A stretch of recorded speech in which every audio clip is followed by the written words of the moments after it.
ఆంధ్ర మరియు తెలంగాణలో number 1 online క్లాసెస్లు మరియు ఎగ్జామ్స్ అందిస్తున్న సంస్థ హర్షిత్ ఇన్స్టిట్యూట్ యూట్యూబ్ ఛానల్. అందిస్తున్న కోర్సులు గ్రూప్ 1, 2, 3, 4 ఎస్ఐలు, కానిస్టేబుల్ మరియు ఆర్ఆర్బీలు. మరిన్ని వివరాలకు మన వెబ్సైట్ని సందర్శించండి లేదా యాప్ని డౌన్లోడ్ చేసుకోండి.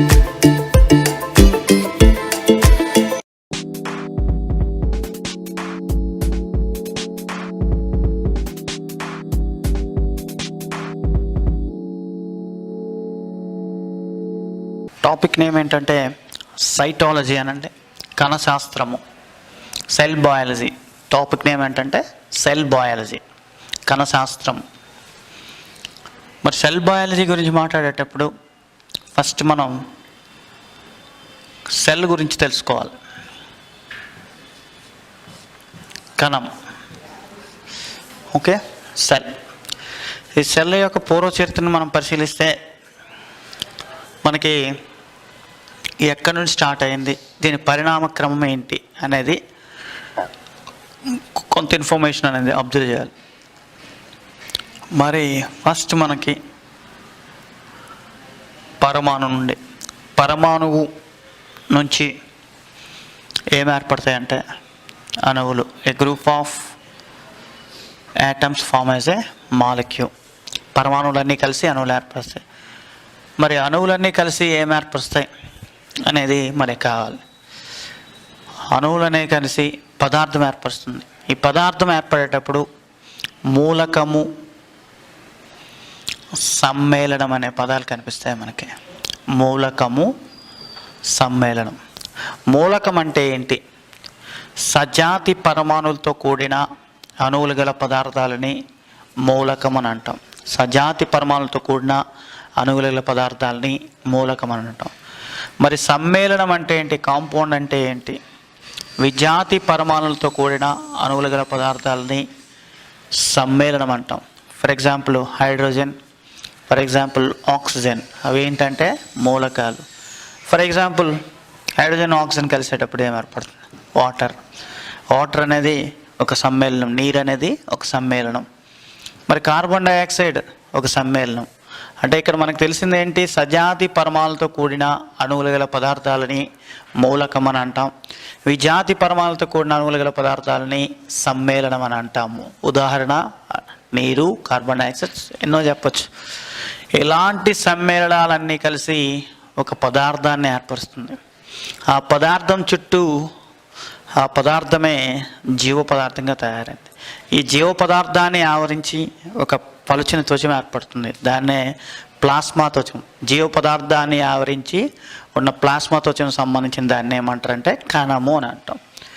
మరి కణాలు అన్నీ కలిసి ఏం ఏర్పరిచాయి అంటే కణజాలము. A group of cells form as a tissue. కణాలన్నీ కలిసి ఏం ఏర్పరుస్తున్నాయంటే కణజాలాలు. మరి కణజాలాలన్నీ కలిసి ఏం ఏర్పరుస్తున్నాయంటే అవయవం. A group of tissues form as a organ, అవయవం. ఈ అవయవాలన్నీ కలిసి ఏం ఏర్పరుస్తున్నాయంటే అవయవ వ్యవస్థ. ఏంటండి? అవయవ వ్యవస్థ, ఆర్గాన్ సిస్టమ్. మరి ఆర్గాన్ సిస్టమ్ అంతా కలిసి ఏం ఏర్పడుతుందంటే ఒక జీవి, ఆర్గానిజం. ఏంటండి? ఆర్గానిజం అంటే జీవి. మరి జీవులన్నీ కలిసి ఏం ఏర్పరుస్తాయి? జనాభా. ఇలా ఒకదానికోటి సిస్టమ్ అనేది లింక్ ఉంటుంది. అనేక జీవులు కలిసి ఏం ఏర్పరుస్తాయంటే జనాభా, పాపులేషన్. మరి ఈ బేసిక్ లెవెల్ ఈ కణం గురించి, దీని పూర్వ చరిత్ర గురించి కొంత తెలుసుకున్నాం. మరి కణం అనే నిర్మాణాన్ని తెలుసుకునే ముందు దాని యొక్క పూర్వ చరిత్ర ఏంటి, దాన్ని ఎవరు కనుగొన్నారు, ఏంటి, ఎలా పరిణామక్రమం జరిగింది అనేది ఫస్ట్ తెలుసుకోవాలి. మరి కణం కనుక్కోవాలంటే ఫస్ట్ మనకి ఏం అవసరం? సూక్ష్మదర్శిని అవసరం. సూక్ష్మదర్శిని, మైక్రోస్కోప్. మరి సూక్ష్మదర్శిని గురించి మాట్లాడేటప్పుడు మనం మైక్రోస్కోప్ల గురించి కొన్ని మైక్రోబయాలజీలో మాట్లాడాం. సాధారణ సూక్ష్మదర్శిని ఎవరు కనుగొన్నారంటే ఆంథోనీ వాన్ లూవెన్హాక్. సంయుక్త సూక్ష్మదర్శిని ఎవరు కనుగొన్నారంటే జకారియస్ జాన్సన్. ఎలక్ట్రాన్ సూక్ష్మదర్శిని ఎవరు కనుగొన్నారంటే నాల్ మరియు రస్కా అనే ఇద్దరు శాస్త్రవేత్తలు కనుగొన్నారు. అయితే ఈ కణం యొక్క చరిత్రను పరిశీలిస్తే రాబర్ట్ హుక్ అనే శాస్త్రవేత్త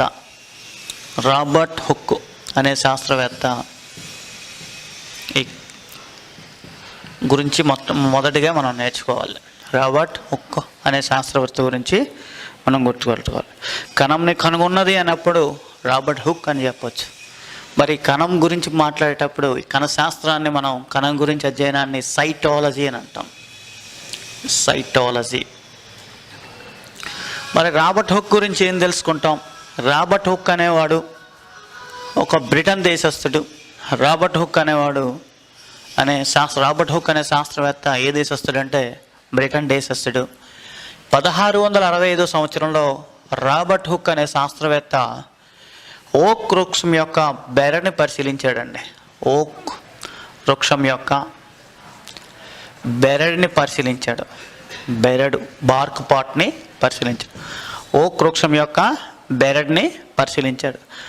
ఆ బెరడుని బార్క్ పాట్ని అబ్జర్వ్ చేసేటప్పుడు ఏం జరిగిందంటే సూక్ష్మదర్శనం ద్వారా పరిశీలించినప్పుడు తేనెపట్టు లాంటి నిర్మాణాలు కనిపించాయి అన్నమాట. ఈ తేనెపట్టు లాంటి గదుల్ని ఈయన ఏం పేరు పెట్టాడంటే కణము అని పేరు పెట్టాడు. ఓక్ వృక్షాన్ని పరిశీలించిన వ్యక్తి రాబర్ట్ హుక్. ఏ సంవత్సరంలో పరిశీలించాడండి? 1665 సంవత్సరంలో. ఏ ఓక్ వృక్షంలో ఏ భాగాన్ని పరిశీలించాడు? నిర్జీవ భాగమైన బార్క్ పార్ట్ అండి, బెరడు భాగం.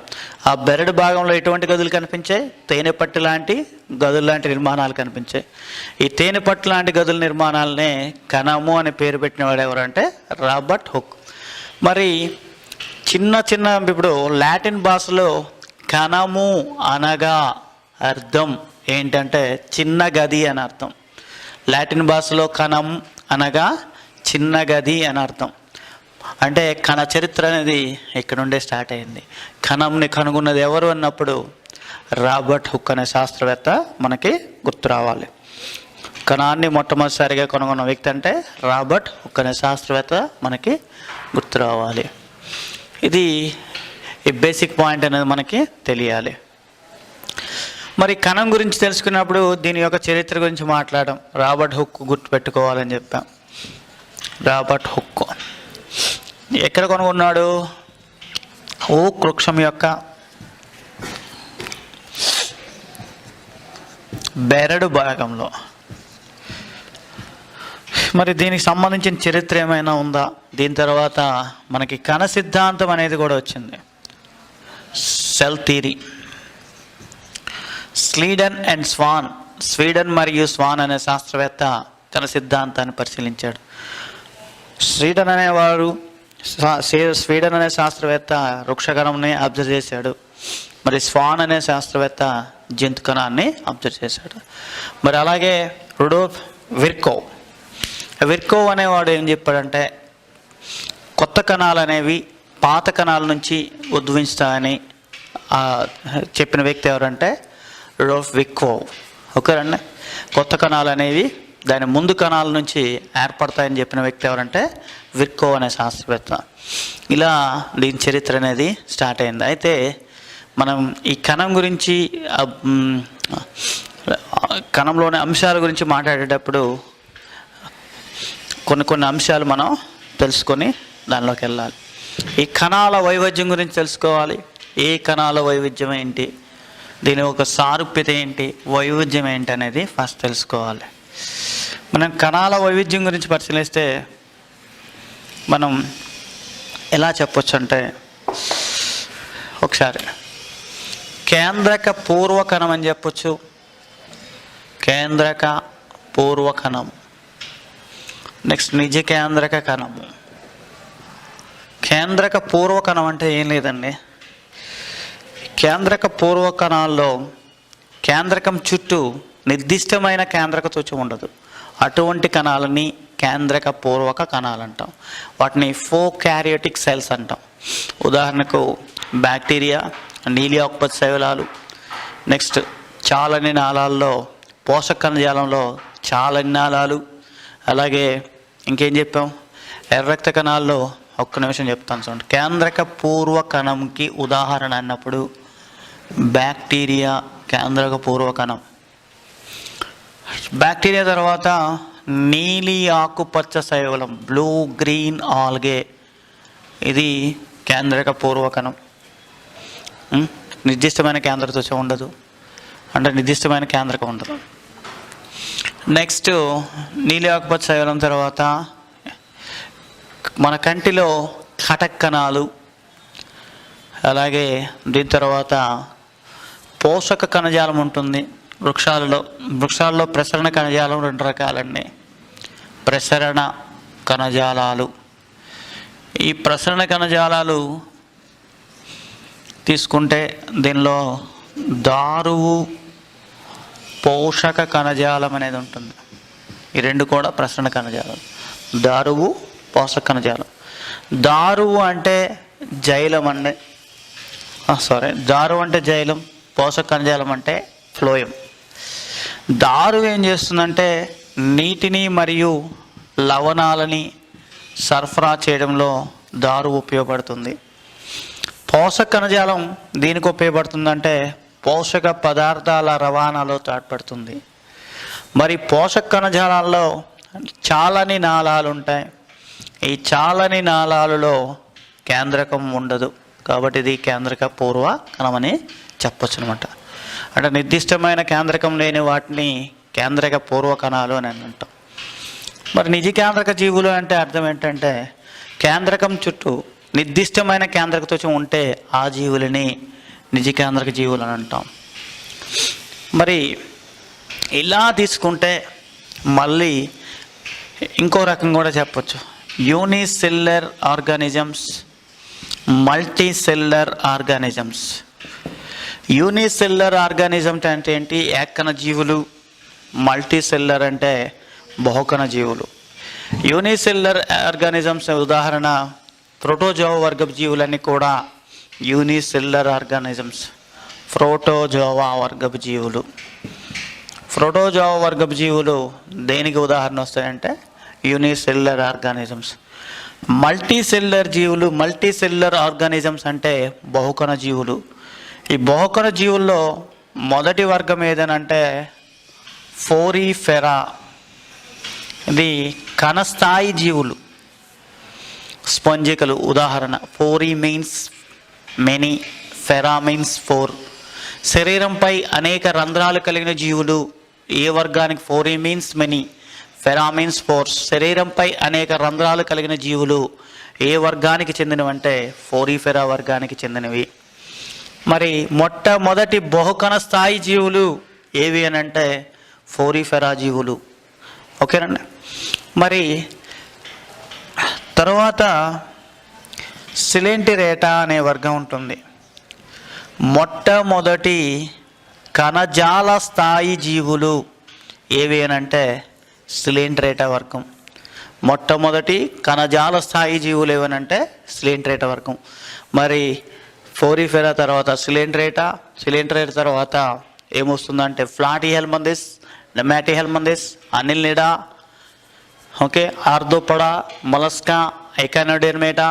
మరి సకశేరుకాల్లో చేపలు, ఉభయచరాలు, సరీసృపాలు, పక్షులు, క్షీరదాలు ఇవన్నీ కూడా మల్టీసెల్యులర్ ఆర్గానిజమ్స్, బహుకణ జీవులు. ఓకేనండి. మరి బహుకణ జీవుల్లో మొట్టమొదటి బహుకణ స్థాయి జీవులు ఏవనంటే ఫోరిఫెరా. బహుకణ జీవుల్లో మొట్టమొదటి కణజాల స్థాయి జీవులు ఏవనంటే సిలెంటిరేటా. మొట్టమొదటి అవయవ స్థాయి జీవులు ఏవనంటే ఫ్లాటిహెల్మంథిస్ వర్గపు జీవులు. ఫ్లాట్ అంటే బలపరుపు, హెల్మంథిస్ అంటే వామ్స్, ఓకేనండి. బల్లపరుపు పురుగులు ఏ వర్గానికి చెందినవంటే ఫ్లాటిహెల్మంథిస్. మొట్టమొదటి అవయవ స్థాయి జీవులు ఏవనంటే ఫ్లాటిహెల్మంథిస్ వర్గపు జీవులు. మరి ఈ విధంగా మనకి ఈ వైవిధ్యం అనేది చూడవచ్చు. కేంద్రక పూర్వ కణాలు అంటే ఏంటి? నిర్దిష్టమైన కేంద్రక త్వచం లేకపోతే వాటిని కేంద్రక పూర్వజీవులు అంట. ఉదాహరణ బ్యాక్టీరియా. నెక్స్ట్ ఏంటి? నీలి ఆకుపచ్చ శైవలాలు. మరి నిజ కేంద్ర జీవులను చూసుకునేసరికి మనం 2 రకాలుగా డివైడ్ చేయొచ్చు. ఏకకణ జీవులు, బహుకణ జీవులు. మరి ఏకకణ జీవులు అంటే ఒకే ఒక కణం ఉంటే వాటిని ఏకకణ జీవులు అంటాం. ఏకకణ జీవులకు ఉదాహరణ ఏదనంటే ప్రోటోజోవా వర్గపు జీవులు. ప్రోటో అంటే ఫస్ట్, జోవా అంటే యానిమల్. ఓకే, అమీబా, పార్మీషియం, వర్ధిసిల్లా ఇవన్నీ కూడా ప్రోటోజోవా వర్గపు జీవులు. మరి బహుకణ స్థాయి జీవుల్లో మొదటిది ఏంటంటే ఫోరిఫెరా వర్గం. Pori means many, fera means pores. శరీరంపై అనేక రంధ్రాలు కలిగిన జీవులు ఏ వర్గానికి చెందినవంటే ఫోరిఫెరా జీవులు. ఉదాహరణ స్పంజికలు.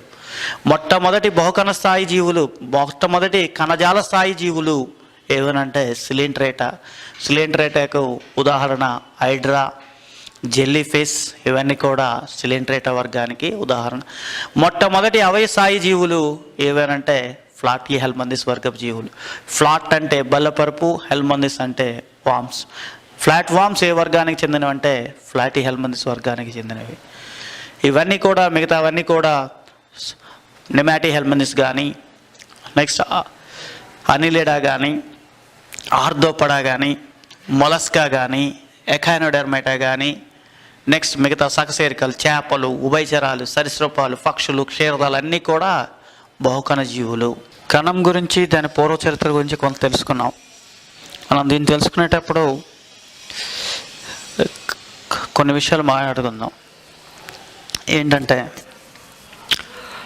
ఈ కణం గురించి మాట్లాడిన తర్వాత ఈ కణాన్ని కనుక్కున్న వ్యక్తి, మొట్టమొదటి వ్యక్తి ఎవరనంటే రాబర్ట్ హుక్. ఆయన గ్రంథం రాశాడండి. ఆ గ్రంథం పేరేంటంటే మైక్రోగ్రాఫియా అనే గ్రంథం అండి. చాలా ఇంపార్టెంట్ అండి ఇది, మైక్రోగ్రాఫియా అనే గ్రంథం.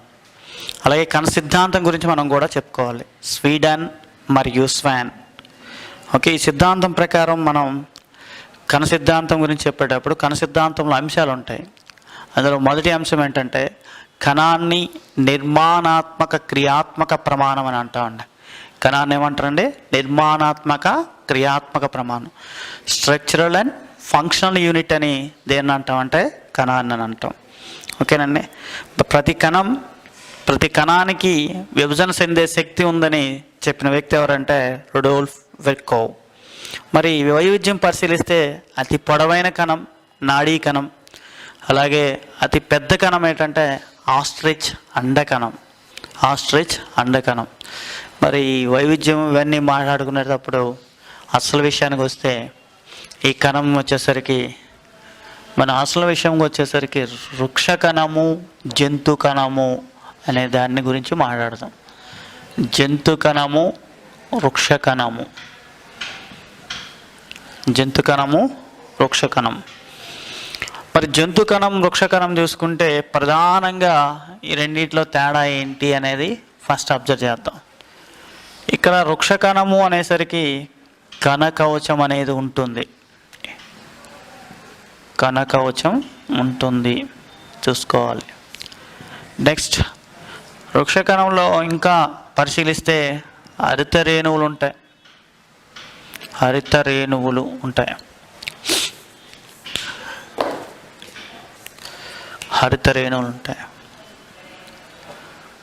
నెక్స్ట్ రిక్తికలు అనేవి పెద్దవిగా కనిపిస్తాయి. రిక్తికలు పెద్దవిగా ఉంటాయి. నెక్స్ట్ ఇక్కడ సెంట్రియోల్స్ ఉండవు.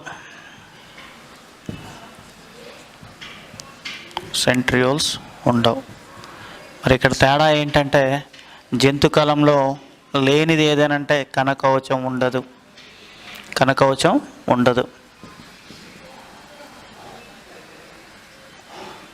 నెక్స్ట్ హరిత రేణువులు జంతు కణంలో ఉండవు.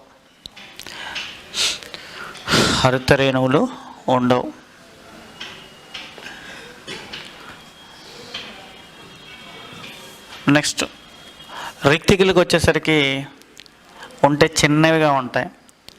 మ్యాక్సిమం రిక్తికలు అనేవి కనిపించవు. మరి సెంట్రియోల్స్ ఇక్కడ ఉంటాయి. ఇక్కడ జంతు కణంలో, వృక్ష కణంలో సెంట్రియోల్స్ ఉండవు. ఈ తేడా గుర్తుపెట్టుకోవాలి. కణకవచం జంతు కణంలో ఉండదు, హరిత రేణువులు ఉండవు, రిక్తికులు ఉండవు, ఉంటే చిన్నవిగా ఉంటాయి. సెంట్రియోల్స్ మాత్రం జంతు కణంలో ఉంటాయి. మరి వృక్ష కణాన్ని పరిశీలిస్తే వృక్ష కణంలో కణకవచం ఉంటుంది, హరిత రేణువులు ఉంటాయి, రిక్తికలు ఉంటాయి, సెంట్రియోల్స్ ఉండవు. ఈ డిఫరెన్స్ మనం తెలుసుకోవాలి. మరి డిఫరెన్స్ తెలుసుకునే ముందు ఒక నమూనా కణాన్ని పరిశీలించుతాం. ఆ నమూనా కణంను పరిశీలిస్తే ఆ తర్వాత వృక్ష కణానికి జంతు కణానికి మెయిన్ డిఫరెన్స్ ఏంటి అనేది. నమూనా కణం అంటే దీనికి దానికి వృక్ష కణానికి జంతు కణానికి తేడా ఎక్కడ కనిపిస్తుంది అంటే, ఇక్కడ కణకవచం ఉంటుంది, ఇంకా రెక్టికలు ఉంటాయి, ఇక్కడ ఏముంటాయంటే హరితరేణులు ఉంటాయి. ఈ రెండింటికి సమానంగా ఉన్న నమూనా కణం చూద్దాం. అసలు ఈ కణాన్ని ఎలా డివైడ్ చేయొచ్చు అనేది ఫస్ట్ చూద్దాం. ఈ కణాన్ని 2 పార్ట్లుగా డివైడ్ చేయొచ్చండి. ఎలా? కణ కవచం అనేది ఒక పార్ట్, నెక్స్ట్ రెండోది జీవ పదార్థం అనేది ఒక పార్ట్గా డివైడ్ చేయొచ్చు.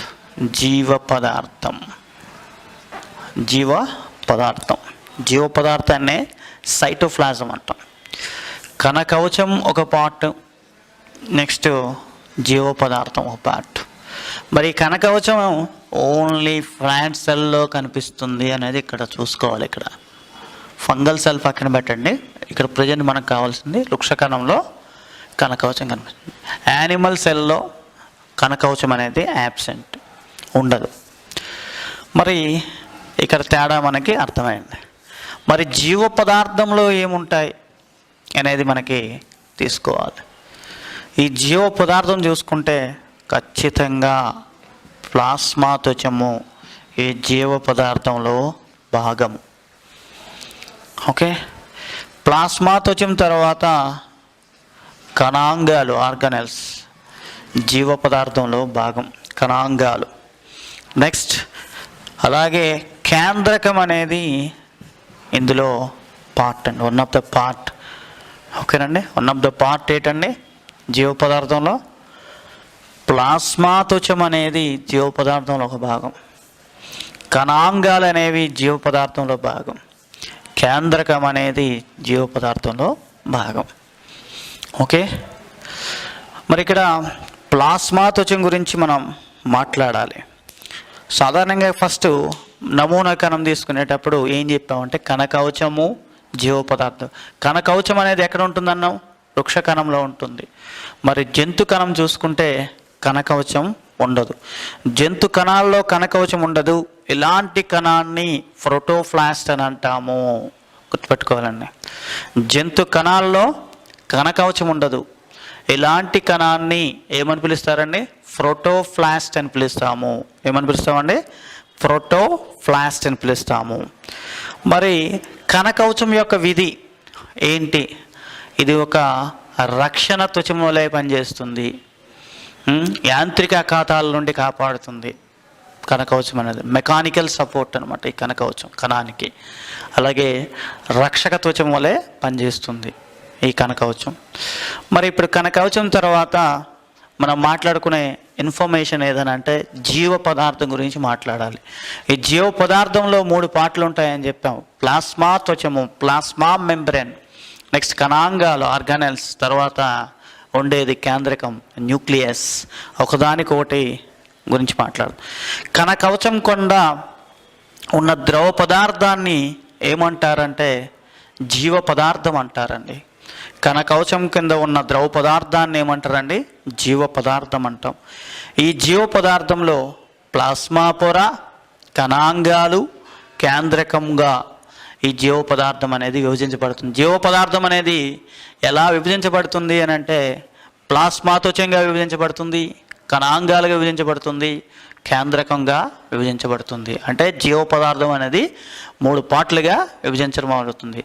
1 ప్లాస్మా త్వచము, 2 కణాంగాలు, 3 కేంద్రకంగా విభజించడం అవుతుంది. మరి ఒక్కొక్క దాని గురించి ఒక్కొక్క ఇన్ఫర్మేషన్ మరి ప్లాస్మా త్వచం గురించి మొట్టమొదటిసారిగా మాట్లాడదాం. కణంలో సజీవమైన పొర ప్లాస్మా త్వచం. కణంలో సజీవ పొర ఏది అని అంటే ప్లాస్మా త్వచము. ఓకేనండి, కణంలో సజీవ పొర ఏదండి? ప్లాస్మా త్వచము. నెక్స్ట్ సెకండ్ పాయింట్, ఈ ప్లాస్మా త్వచము తన ద్వారా కొన్ని అణువుల్ని ప్రయాణింపజేస్తుంది, కొన్ని అణువుల్ని ఆపుతుంది.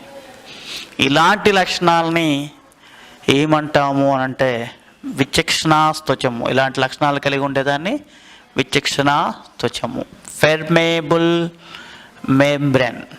విచక్షణా ప్లాస్మా త్వచానికి మరో పేరు విచక్షణా త్వచం. తన ద్వారా కొన్ని అణువుల్ని యాక్సెప్ట్ చేస్తుంది, తన ద్వారా కొన్ని అణువుల్ని యాక్సెప్ట్ చేయదు.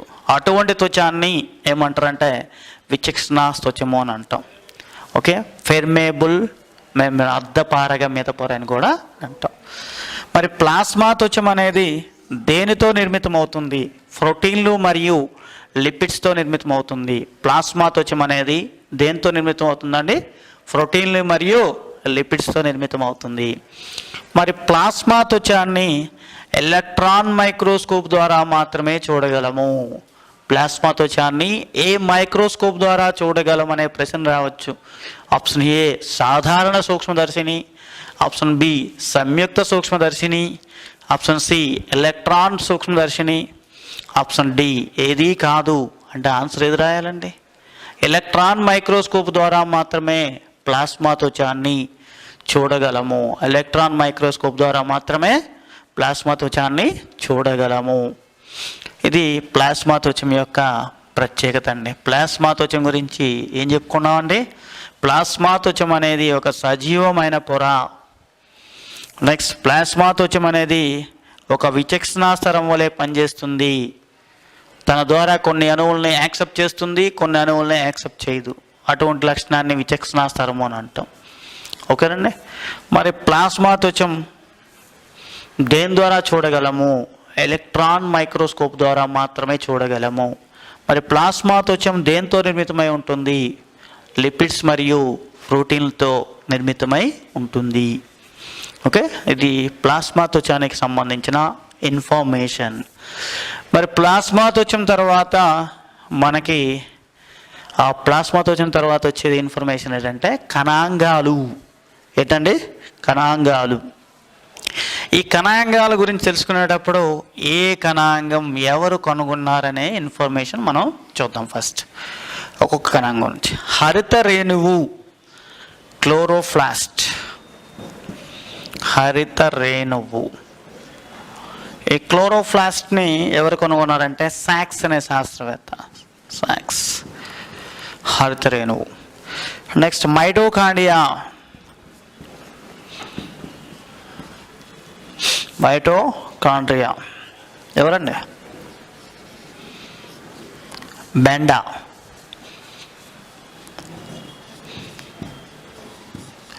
మైటోకాండ్రియా తర్వాత గాల్జీ సంక్లిష్టం, గాల్జీ కాంప్లెక్స్.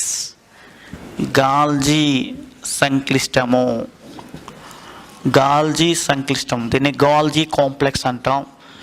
గాల్జీ, కెమెల్లో గాల్జీ అనే శాస్త్రవేత్త దీన్ని కనుగొన్నాడు.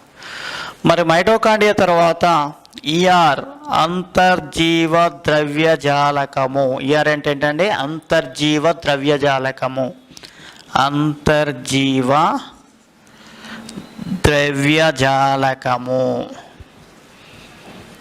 ఈఆర్ అంటాం. Endoplasmic reticulum. ఎండోప్లాస్మిక్ రెటిక్యులం కనుగొన్న వ్యక్తి పోర్టర్ అనే శాస్త్రవేత్త. ఎవరండి? పోర్టర్ అనే శాస్త్రవేత్త ఎండోప్లాస్మిక్ రెటిక్యులంని కనుగొన్నాం. మరి రైబోజోమ్స్ ఎవరు కనుగొన్నారు? పెల్లాడే అనే శాస్త్రవేత్త రైబోజోమ్స్ని కనుగొన్నాం. పెల్లాడే అనే శాస్త్రవేత్త రైబోజోమ్స్ని కనుగొన్నారు. మరి లైసోజోమ్, క్రిస్టియన్ డిడోవే. లైసోజోమ్ ఎవరండి? డిడోవే, క్రిస్టియన్ డిడోవే. లైసోజోమ్ తర్వాత రెక్టికల్ని ఎవరు కనుగొన్నారు? లీవెన్ హక్. రెక్టిక హక్ అనే శాస్త్రవేత్త. Leeuwen Antony van Leeuwenhoek అనే శాస్త్రవేత్త రెక్తిని కనుగొన్నాడు. ఒకసారి జాగ్రత్తగా అబ్జర్వ్ చేయండి. హరిత రేణువు, kitchen house of the cell అని దేన్ని అంటామంటే హరిత రేణువు. Kitchen house of the cell అని దేన్ని అంటామంటే హరిత రేణువు. దీన్ని ఎవరు కనుగొన్నారంటే సాక్స్ అనే శాస్త్రవేత్త కనుగొన్నారు. మరి మైటోకాండ్రియా అనే నిర్మాణం గురించి మాట్లాడదాం. Power house of the cell అనేది దేన్ని అంటామంటే mitochondria. Power house of the cell అని దేన్ని అంటామంటే మైటోకాండ్రియా. ఈ రెండు. ఓకే, నెక్స్ట్ గాల్జీ సంక్లిష్టానికి ఏమంటాం అంటే దీన్ని శ్రావక కణాంగము అని పిలుస్తాం. శ్రావక కణాంగం అని దేన్ని పిలుస్తామంటే గాల్జీ సంక్లిష్టం. దీన్ని కనుగొన్న వ్యక్తి కెమెల్లో గాల్జీ. ఓకేనండి. మరి ఈఆర్ ఎండోప్లాస్మిక్ రెటిక్యులం అంతర్జీవ ద్రవ్యజాలకము. ఈఆర్ అంటే ఏంటంటే అంతర్జీవ ద్రవ్యజాలకము. ఈఆర్ అంటే ఏంటమ్మా? అంతర్జీవ ద్రవ్యజాలకం. దీన్ని ఎవరు కనుగొన్నారండి? పోర్టర్ అనే శాస్త్రవేత్త కనుగొన్నాడండి. ఓకేనండి. మరి అంతర్జీవ ద్రవ్యజాలకాన్ని ఏమని పేరు పిలుస్తామంటే కణ అస్థి పంజరం అని పిలుస్తామండి. ఓకే, కణ అస్థి పంజరము అని దేన్ని పిలుస్తాము అని అంటే అంతర్జీవ ద్రవ్యజాలకం ఈఆర్ని, ఎండోప్లాస్మిక్ రెటిక్యులంని ఏం పిలుస్తాం? కణ అస్థి పంజరం అని ఎండోప్లాస్మిక్ రెటిక్యులంని పిలుస్తాం. మరి తర్వాత రైబోజోమ్స్ అండి. రైబోజోమ్స్ ఏంటి? రైబోజోమ్స్ ఉపయోగం ఏంటంటే ప్రోటీన్ల నిర్మాణంలో తోడ్పడతాయి. కాబట్టి ప్రోటీన్ల ఉత్పత్తి ఫ్యాక్టరీలు అని వేటిని అంటారంటే రైబోజోమ్స్ అని అంటాం. రైబోజోమ్స్ తర్వాత లైసోజోమ్, స్వయం విచ్ఛత్తి సంచులు, సూసైడ్ బ్యాగ్స్ అని వీటిని పిలుస్తామంటే లైసోజోమ్ని పిలుస్తాం. మరి రెక్టికల్ ఏమని పిలుస్తామంటే store house of the cell అని దేని పిలుస్తామంటే రెక్టికని పిలుస్తాం. Store house of the cell అని దేని పిలుస్తామంటే రెక్టిక. అంటే ఒక్కొక్క కణాంగము ఒక్కొక్క రకమైన విధిని నిర్వర్తిస్తుంది. ఆ విధిని బట్టి ఒక్కొక్క దానికి ఒక్కొక్క పేరుని పెట్టాం. ఫర్ ఎగ్జాంపుల్ అంతర్జీవ ద్రవ్యజాలకం వచ్చేసరికి అది కణ అస్థి పంజరం అని పిలుస్తాం. ఫర్ ఎగ్జాంపుల్ రైబోజోములు అనేసరికి అవి ప్రోటీన్ని ఉత్పత్తి చేయడానికి తోడ్పడతాయి. అందుకే ప్రోటీన్ ఫ్యాక్టరీస్ అని ఏ కణాంగాన్ని పిలుస్తారంటే రైబోజోమ్ని చెప్తాం. అలాగే లైసోజోములు అనేవి ఎందుకు, లైసోజోములకి ఆ పేరు ఎందుకు వచ్చింది ఏంటంటే స్వయం విచ్ఛత్తి సంచులు, సూసైడ్ బ్యాగ్స్ అంటే ఆత్మహత్య కోశాలు అని వేటిని అంటారు అని అంటే లైసోజోములు. అలాగే మైటోకాండ్రియాని ఏమని పిలుస్తాము అని అంటే power house of the cell, కణ శక్తి ఉత్పాదన కేంద్రం అని మైటోకాండ్రియాని పిలుస్తాము. ఓకేనండి. అంటే ఒక్కొక్క రకమైన కణాంగం ఒక్కొక్క రకమైన విధిని నిర్వర్తించడం వల్ల వాటికి ఆ పేరు వచ్చిందనమాట. ఇప్పుడు ఒక్కొక్క కణాంగం గురించి ఇన్ఫర్మేషన్ సింగిల్గా తెలుసుకుందాం. మనం ఈ కణశాస్త్రంలో కణ నిర్మాణం గురించి మనం తెలుసుకున్నాం. కణ కవచము అనేది ఉంటుందని చెప్తాం. చూసుకుంటే కణ కవచం, నెక్స్ట్ ఏంటంటే జీవ పదార్థం. ఈ జీవ పదార్థంలో మన 3 పార్ట్లు ఉన్నాయని చెప్తాం. ప్లాస్మా త్వచం, దీని గురించి డిస్కస్ చేసాం. ప్లాస్మా మెంబ్రేన్, కణాంగాలు, ఆర్గనల్స్, కణాంగాల తర్వాత ఇంకా కేంద్రకం డిస్కస్ చేద్దాం. ఇప్పుడు మనం ప్లాస్మా త్వచం గురించి ఆల్రెడీ డిస్కస్ చేసామన్నా. ప్లాస్మా త్వచం గురించి ఏం డిస్కస్ చేసామంటే ప్లాస్మా త్వచం ఒక విచక్షణ స్థలం వల్లే పనిచేస్తుంది అని చెప్పాం. ప్లాస్మా త్వచాన్ని ఎలక్ట్రాన్ మైక్రోస్కోప్ ద్వారా చూడగలమని చెప్పాం. ప్లాస్మా త్వచం ప్రోటీన్లు మరియు లిపిడ్స్తో నిర్మితమని చెప్పాం. మరి ఈ ప్లాస్మా త్వచం తర్వాత డిస్కస్ చేయవలసిన అంశాలు ఏంటంటే కణాంగాల గురించి డిస్కస్ చేయాలి. ఈ కణాంగాలు డిస్కస్ చేసేటప్పుడు ఈ కణాంగాల విషయం వచ్చేసరికి ఏంటి, ఒక్కొక్క కణాంగం గురించి మాట్లాడదాం. చూడండి, ఇది యానిమల్ సెల్ అండి. ఈ యానిమల్ సెల్లో సెల్ వాల్ ఉండదు. ఇందులో మనం అబ్జర్వ్ చేస్తే న్యూక్లియస్ ఉంటుంది, న్యూక్లియోలస్ ఉంటుంది. న్యూక్లియోలస్ నెక్స్ట్ న్యూక్లియస్ అంటే కేంద్రకం, కేంద్రకాంశం. నెక్స్ట్ రైబోజోమ్లు ఉంటాయి, పెరాక్సిజోమ్. రైబోజోమ్ తర్వాత rough endoplasmic reticulum, smooth endoplasmic reticulum. Next microtubules, సూక్ష్మనాళికలు. ఈ సెల్ మెంబ్రేన్ అంటే ప్లాస్మా త్వచం, మైటోకాండ్రియా, లైసోజోమ్, ఇలా చాలా రకాల కణాంగాలు ఉంటాయి. ఒక్కొక్క కణం గురించి డిస్కస్ చేద్దాం. ఒక్కొక్క కణాంగం గురించి డిస్కస్ చేద్దాం. ఫస్ట్ మనం అంతర్జీవ ద్రవ్యజాలం గురించి డిస్కస్ చేద్దాం. ఈఆర్ అంటాం, ఎండోప్లాస్మిక్ రెటిక్యులం అంటాం. అంతర్జీవ ద్రవ్యజాలకం, ద్రవ్యజాలకము, దీన్ని ఎండోప్లాస్మిక్ రెటిక్యులం అని చెప్పి పిలుస్తాం. ఈ అంతర్జీవ ద్రవ్యజాలకం అనేది ఈ కేంద్రకం నుంచి ఆవరించి కణత్వచం వరకు ఆవరించి ఉంటుంది, ఒక వలల. అందుకే దీన్ని కణద్రవ్య అస్థిపంజరం అని పిలుస్తాం. సైటోస్కెలిటన్ అని దేన్ని పిలుస్తామంటే అంతర్జీవ ద్రవ్యజాలకాన్ని పిలుస్తామంట. కణద్రవ్య అస్థిపంజరం అని దేన్ని పిలుస్తామంటే అంతర్జీవ ద్రవ్యజాలకం. ఈ అంతర్జీవ ద్రవ్యజాలకం మరలా రెండు రకాలుగా చెప్పచ్చు. ఎలా చెప్పచ్చు అంటే smooth endoplasmic reticulum, rough endoplasmic reticulum. Smooth endoplasmic reticulum, rough endoplasmic reticulum.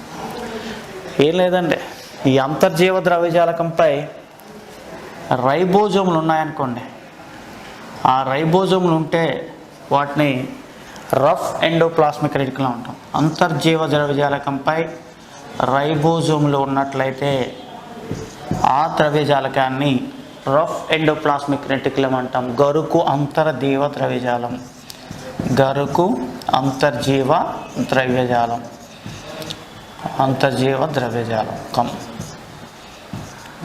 ఓకేనండి. మరి ఈ అంతర్జీవ ద్రవ్యజాలకంపై రైబోజోములు ఉండవు. అటువంటి ద్రవ్యజాలకాన్ని నునుపు అంతర్జీవ ద్రవ్యజాలకం, నునుపు అంతర్జీవ ద్రవ్యజాలకం అని అంటాం. ఓకేనండి. మరి అంతర్జీవ ద్రవ్యజాలకానికి రెండు రకాలుగా చెప్పాం. స్మూత్ ఎండోప్లాస్మిక్ రెటిక్యులం చెప్పాం, రఫ్ ఎండోప్లాస్మిక్ రెటిక్యులం చెప్పాం.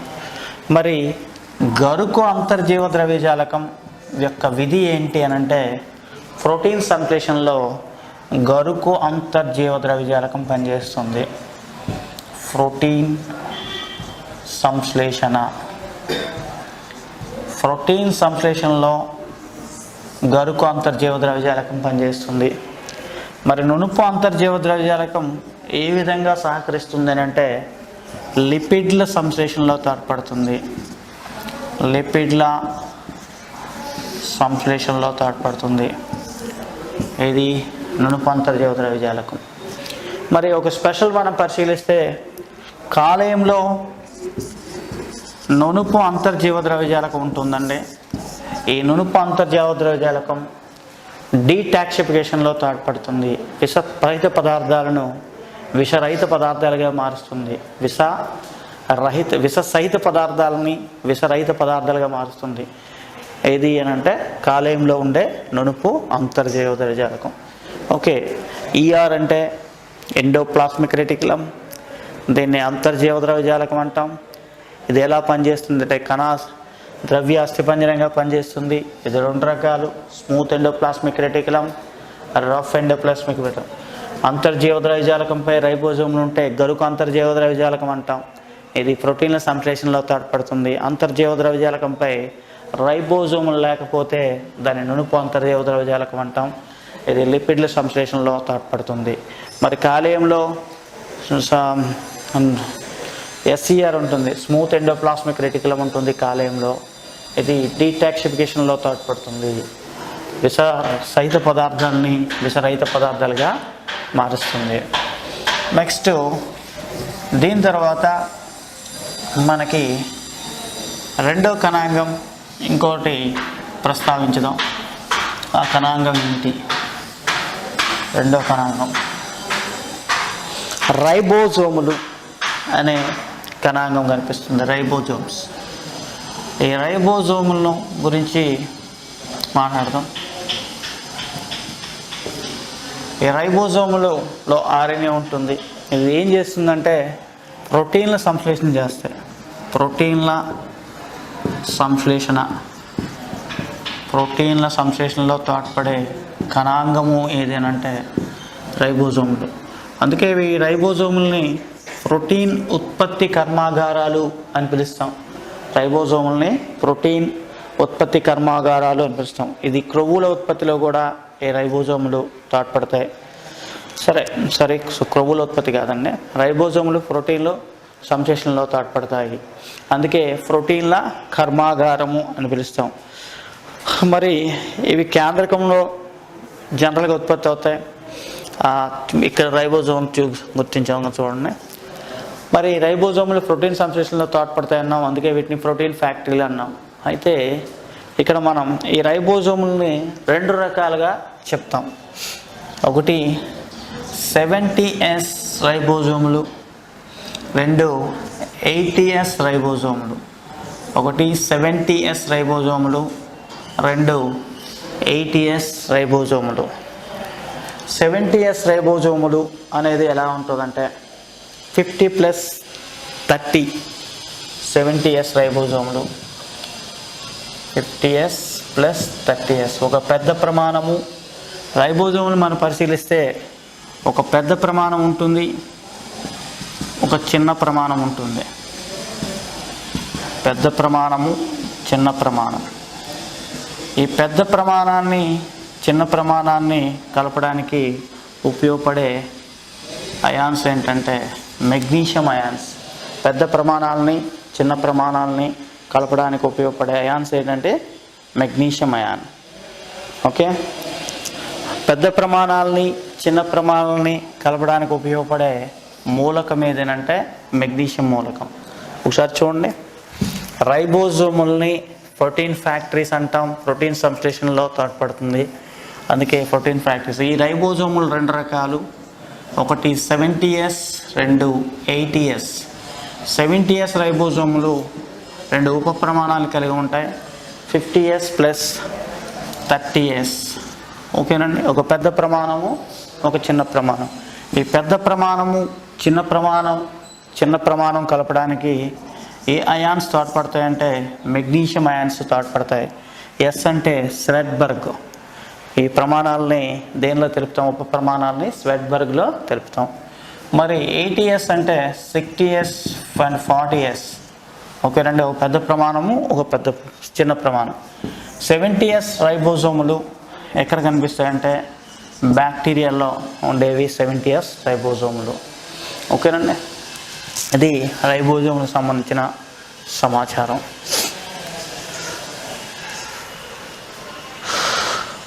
మరి రైబోజోములు గుంపులుగా ఉంటే వాటిని పాలిజోములు అంటాం. రైబోజోములు గుంపులుగా ఉంటే వాటిని ఏమంటారంటే పాలిజోములు అంటాం. నెక్స్ట్ రైబోజోముల తర్వాత ఏంటంటే నెక్స్ట్ కాన్సెప్ట్ ఏంటంటే మైటోకాండ్రియా గురించి మాట్లాడదాం. ఈ మైటోకాండ్రియాలో 2 పొరలు ఉంటాయి. మైటోకాండ్రియా అనేది 2 పొరలు కలిగి ఉంటుంది.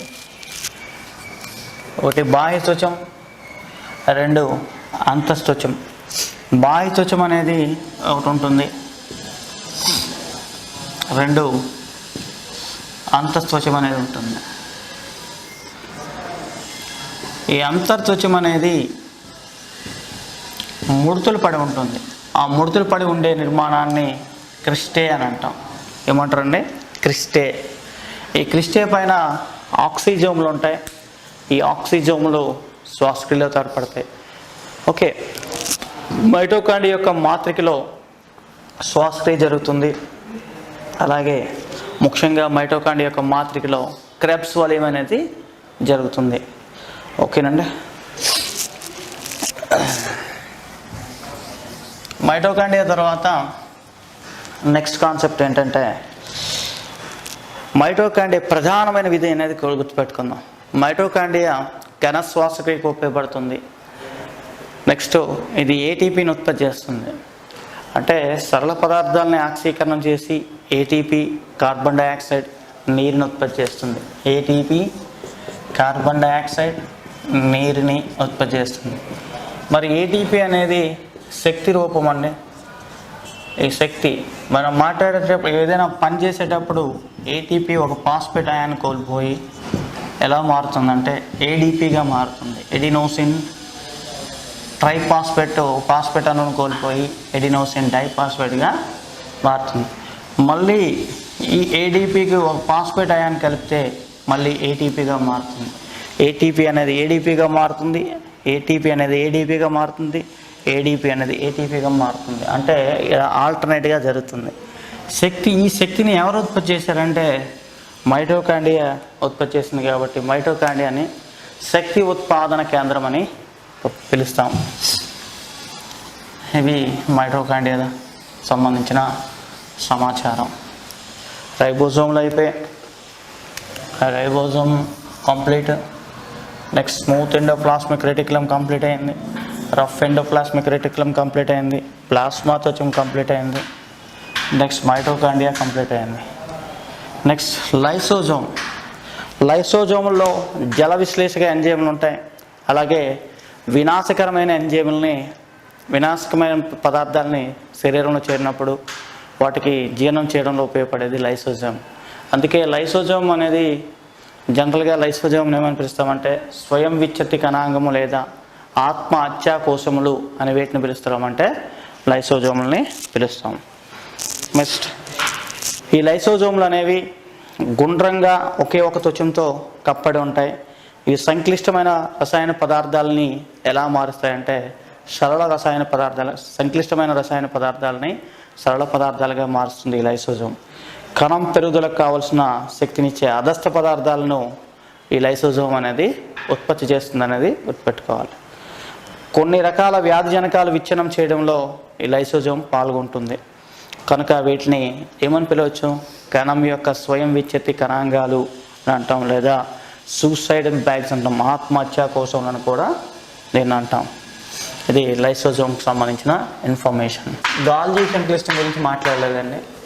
గాల్జీ కాంప్లెక్స్, దీన్ని కెమెల్లో గాల్జీ అనే శాస్త్రవేత్త దీన్ని కనుగొన్నాడు. మరి గాల్జీ సంక్లిష్టం ఎలా ఉంటుందంటే నాళాలు మాదిరిగా ఎక్కడి నుంచి ఇక్కడ వరకు విస్తరించి ఉంటుందండి. ఇక్కడ నుంచి ఇక్కడ వరకు కేంద్రకం నుంచి ప్లాస్మా త్వచం వరకు ఈ గాల్జీ కాంప్లెక్స్ విస్తరించి ఉంటుంది. ఎలా ఉంటుందంటే నాళాలు మాదిరిగా విస్తరించి ఉంటుంది. ఇది ప్రధానంగా స్రావక కణాలలో అంటే గ్రంథులు హార్మోన్లు ఉత్పత్తి చేస్తాయి కదా, హార్మోన్లు ఉత్పత్తి చేసే ప్రదేశాల్లో ఈ గాల్జీ కాంప్లెక్స్ అనేది ఎక్కువగా ఉంటుంది. అందుకే స్రావక కణాంగం అని దేన్ని అంటామంటే గాల్జీ సంక్లిష్టాన్ని అని అంటాం. మరి చివరిగా ఏం మిగిలిందంటే గాల్జీ సంక్లిష్టం తర్వాత ఇంకే కణాంగాలు మిగిలాయంటే ఫస్ట్ ఒక కణం గురించి చూద్దాం. ఫస్ట్ ఏ కణాంగం చెప్పుకున్నామని మైటోకాండ్రియా గురించి చెప్పుకున్నాం. 2 గాల్జీ కాంప్లెక్స్ గురించి చెప్పుకున్నాం. నెక్స్ట్ రైబోజోమ్ గురించి చెప్పుకున్నాం. నెక్స్ట్ లైసోజోమ్ గురించి చెప్పుకున్నాం. నెక్స్ట్ ఎస్ఈఆర్ ఆర్ఈఆర్ గురించి చెప్పుకున్నాం. ఇంకా రిమైనింగ్ ఏం మిగిలే ప్లాస్మా మెంబ్రేన్ గురించి చెప్పుకున్నాం. న్యూక్లియస్ గురించి చెప్పుకోవాలి. కేంద్రకం గురించి చెప్పాలి. నెక్స్ట్ కేంద్రకం తర్వాత ఇంకేమున్నాయి? సరే, కేంద్రకం గురించి చెప్పిన తర్వాత హరితరేణు గురించి చెప్పాలి. హరితరేణు అనేది వృక్షకణంలో ఉంటుంది, దాని గురించి స్పెషల్గా చెప్దాం. జంతు కణంలో దీనికి సంబంధించి కేంద్రకం మనం మాట్లాడదాం. మరి కేంద్రకం న్యూక్లియస్ అని, దీన్ని కణమేధస్సు అని అంటాం. దీన్ని ఎవరు కనుగొన్నారు అని అంటే రాబర్ట్ బ్రౌన్ అనే శాస్త్రవేత్త కనుగొన్నాడండి. ఎవరండి? రాబర్ట్ బ్రౌన్ అనే శాస్త్రవేత్త కేంద్రకాన్ని కనుగొన్నాడు. మరి మనం ఫస్ట్ అబ్జర్వేషన్ రాబర్ట్ బ్రౌన్ అనే శాస్త్రవేత్తకు ముందు ఎవరు కనుగొన్నారంటే ఈ కేంద్రకాన్ని జంతు కణాలలో చూస్తే జంతు కణంని అబ్జర్వ్ చేసి వాటి యొక్క చర్మంలో ఉపకళాకణాలు ఉంటాయి. బాహ్య చర్మం తర్వాత ఉపకళా కణజాలం ఉంటుంది. ఆ ఉపకళా కణజాలంలో ఉన్న కేంద్రకాన్ని ఎవరు కనుగొన్నారంటే ఫెలిన్ ఫాంటానా అనే శాస్త్రవేత్త కేంద్రకాన్ని కనుగొన్నారు. జంతువుల్లో ఉపకళా కణజాలం ఉంది. ఆ ఉపకళా కణజాలంలో కేంద్రకాన్ని కనుగొన్న శాస్త్రవేత్త ఎవరనంటే ఫెలిన్ ఫాంటానా. ఆ తర్వాత ఈ ఫెలిన్ ఫాంటానా తర్వాత ఆర్కిడ్ పత్రాల్లో వాటి యొక్క బాహ్య చర్మాన్ని, ఆర్కిడ్ పత్రాల యొక్క బాహ్య చర్మం పరిశీలించారు. ఆ బాహ్య చర్మ కణాల్లో కేంద్రకం కనుగొన్న వ్యక్తి ఎవరనంటే రాబర్ట్ బ్రౌన్ అనే శాస్త్రవేత్త. ఈ రాబర్ట్ బ్రౌన్ అనేది ఏం చేశాడంటే అన్ని కణాలలో కేంద్రకం ఉంటుంది. జంతు కణము, వృక్ష కణము, అన్ని కణాల్లో కేంద్రకం ఉంటుందని ఒక భావనని ప్రవేశపెట్టాడు అనమాట. ఖచ్చితంగా నిరూపించాడు కూడా. అందుకే కేంద్రకాన్ని కనుగొన్న ఘనత ఎవరికి వస్తుందంటే రాబర్ట్ బ్రౌన్కి వస్తుంది. కానీ అంతకుముందే ఫెలిన్ ఫాంటానా అనే వ్యక్తి జంతువుల యొక్క బాహ్య చర్మం కింద ఉండే ఉపకళా కణజాలంలో కేంద్రకాన్ని కనుగొన్నాడు.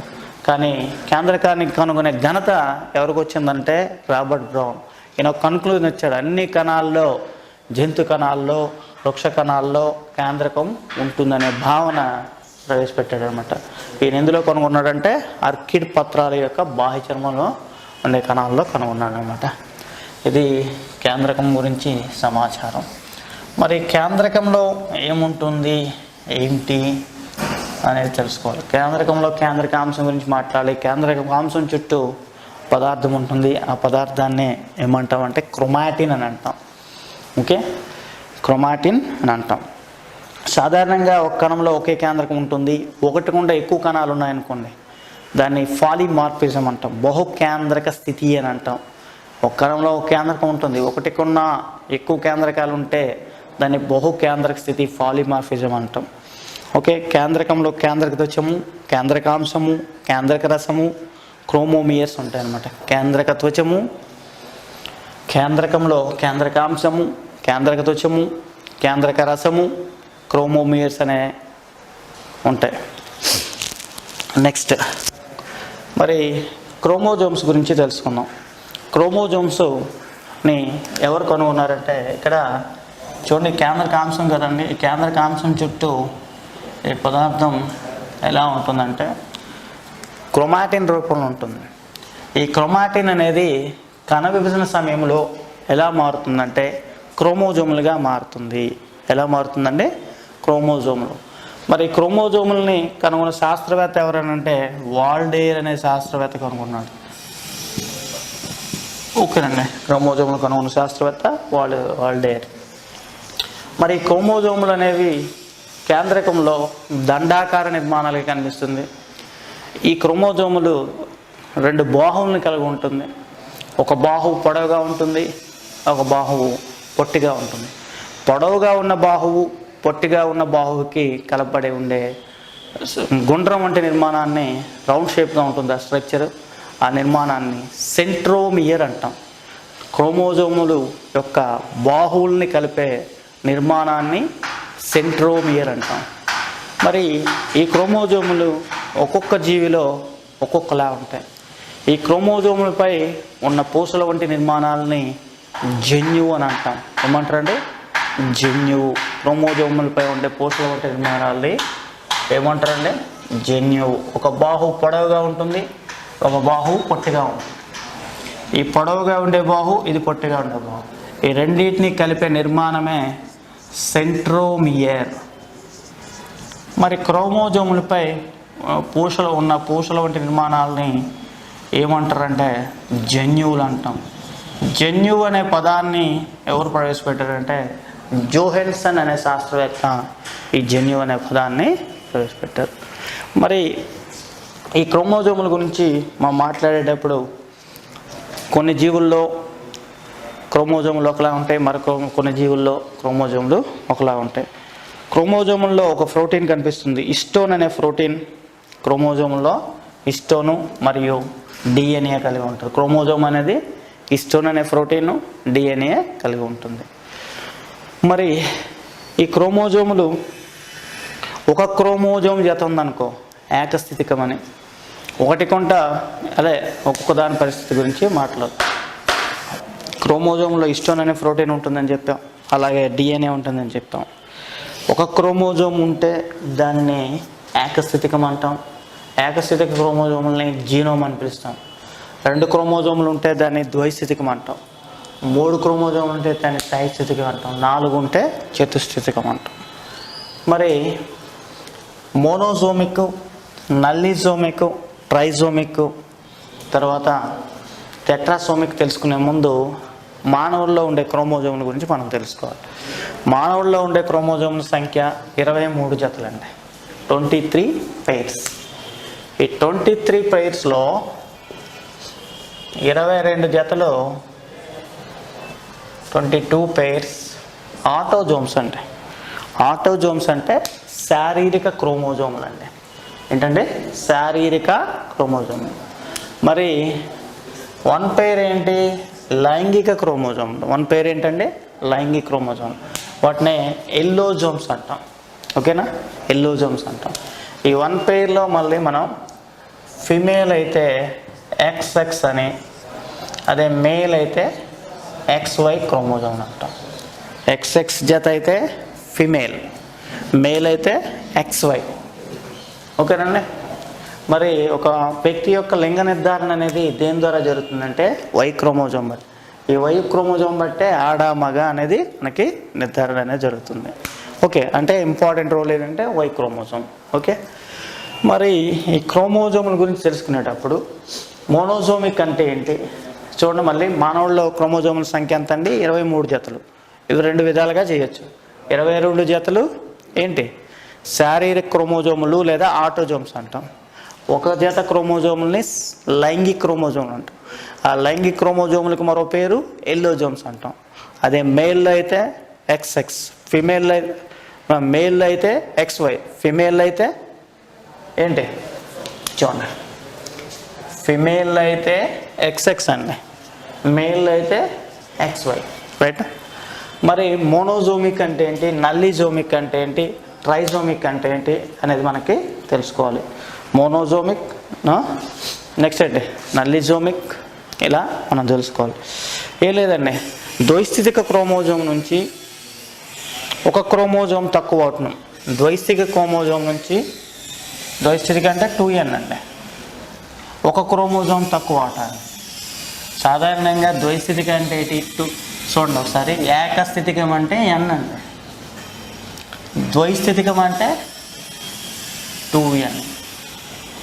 ఆ ద్వైస్థితిక క్రోమోజోముల నుంచి ఒక క్రోమోజోమ్ తగ్గితే దానిని మోనోజోమిక్ అని అంటాం. ఓకే, ద్వైస్థితిక క్రోమోజోముల జత నుండి ఒక క్రోమోజోమ్ తగ్గితే దాన్ని ఏమంటాం?